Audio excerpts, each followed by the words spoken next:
అది సార్ ఫైనల్గా ఈ బిల్లును అడ్డుకునే విషయంలో కాంగ్రెస్ కీలక పాత్ర పోషించబోతుందా?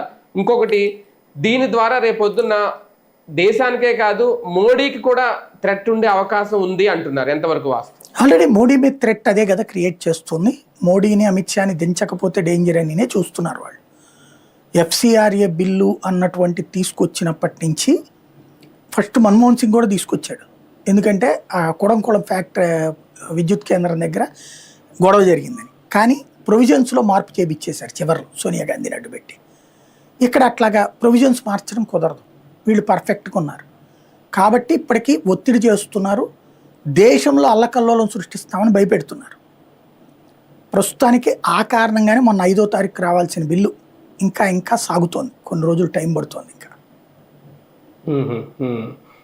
ఆగస్ట్ 13 తర్వాత తెలుస్తుందేమో అసలు ఈ బిల్లు పాస్ అసలు ఈ సెషన్లో పెడతారో లేదు డౌట్. బిల్లు పెట్టేశారు సభలో, చర్చ జరగలేదు వీళ్ళు. అదే చర్చ జరుగుద్దో లేదో అనేది. రైట్ చూద్దాం నిజంగా